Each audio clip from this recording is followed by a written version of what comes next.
So, Carmine, it's good to see you again. At this GAD so far today, we've heard that there are lots of airport opportunities now in the pipeline, and people are being optimistic that there's loads going to happen. What's your perspective from GMR? Do you see lots of opportunity? Well, on the GMR side, yes. There are, on a regional basis, I think we're quite interested in South America, Brazil.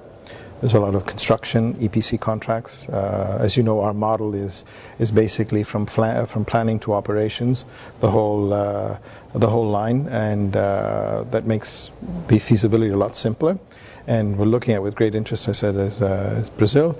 And we're looking at Turkey also. There's a couple of important tenders coming out. One is Izmir, that strangely enough I didn't hear about it in this morning's session, but Turkey is a country that's growing double digit in terms of GDP.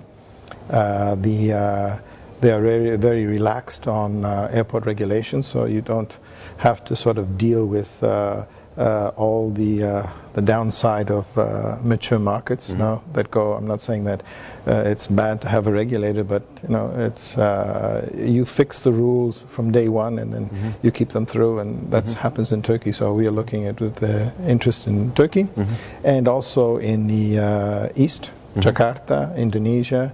We're waiting for tenders to come out in that region. Also, very important tenders that have a lot of development involved. So big EPC contracts. Very good.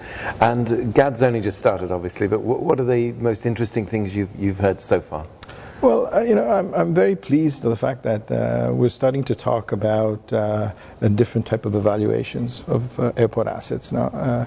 I think we're both, let's say, long-term runners in this business, and we've seen airports reach levels of evaluation where there's been almost a stop in this business. Now, the people, haven't. I saw 2009, 10 are really, really bad, and so there's no actually any transactions happening. So that was interesting to see that also on the banking side or financial side, there's recognition that maybe these assets are worth less. Not because they're worth less in terms of let's say overall value, but you can buy them. They become more appealing because transactions are more feasible. Because that is the big issue. Is to make it feasible, to make it viable. Okay. And what do you like best about GAD? We see each other every year. Yeah. GAD is a very important conference. It's been now, this is the 18th. I think I've been to 16 of the 18 GAD, so it's quite impressive. And I think the first thing is that you're able to meet a lot of people all in once, all in the same 4 days. That would take almost a year to meet individually, so that's very important.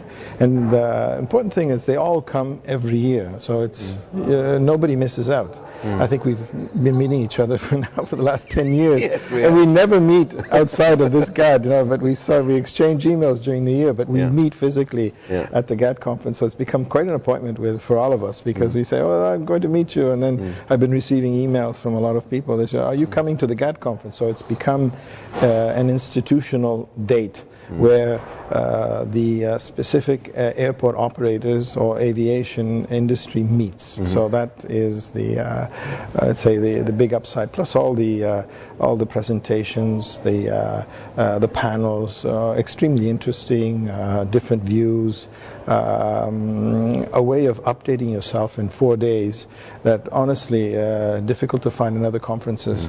I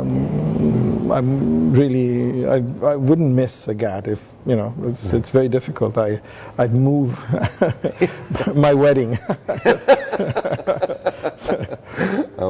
Thank you. It's been a pleasure talking to you. Thank you.